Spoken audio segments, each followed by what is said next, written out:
ライフチャーチファミリーの皆さん、こんにちは。 Hey, Life Church family.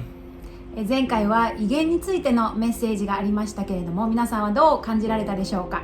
So this last Sunday we talked about speaking in tongues in the message, but how did you feel about it? もしかしたらちょっと戸惑った方もいらっしゃるかもしれません。 Maybe some people kind of struggled or have questions about that.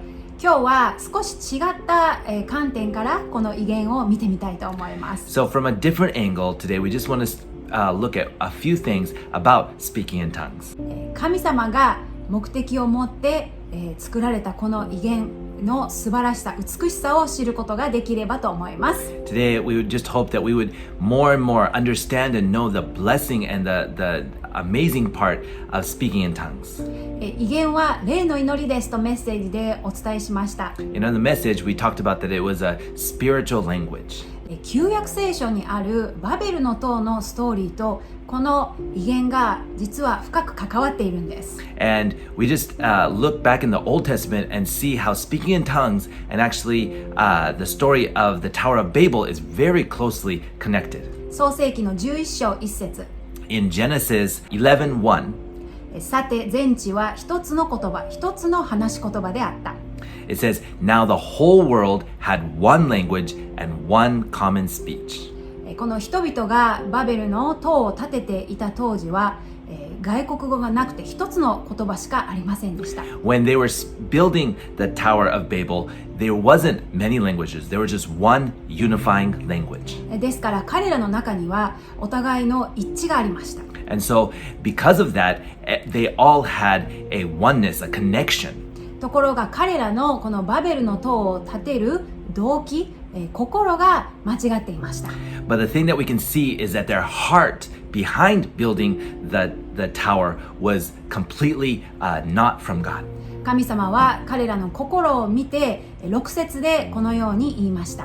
And so when God looked at their heart, he said this in verse 6. 主は仰せになった。彼らが皆一つの民、一つの言葉でこのようなことをし始めたのなら、今や彼らがしようと思うことでとどめられることはない。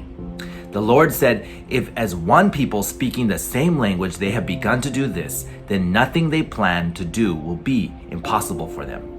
神様でさえ一致した人々を止めることができないというようにおっしゃったんです。 So God said that, when people are united in one language, that they can do anything. そうおっしゃって神様は彼らの言語を散らされました。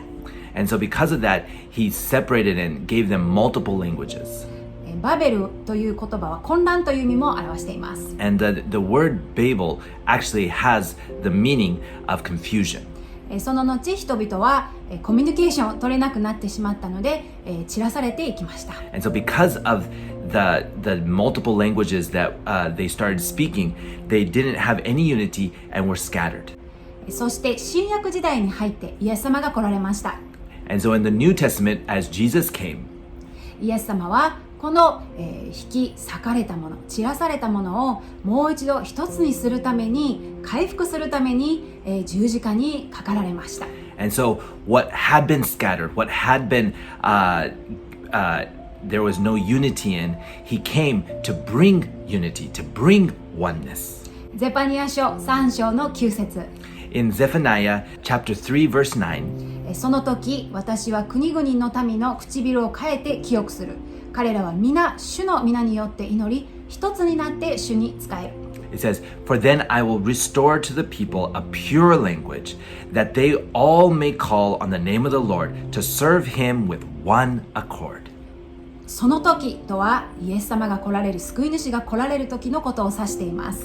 When it says, For then, that then is when Jesus came to earth.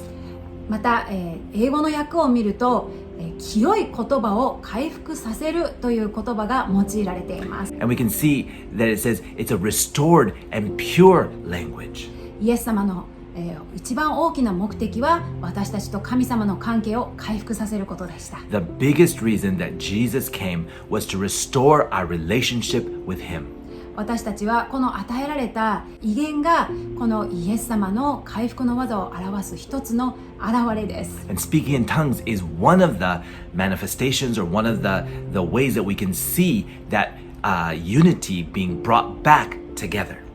威厳を語るということは、私たちのうちに住んでくださっているこの聖霊様、私たちそれぞれ一つの御霊、一つの霊によって語ることができる一致の言葉です。And so speaking in tongues is the Holy Spirit within us, each of us speaking in that same language, in that one pure language.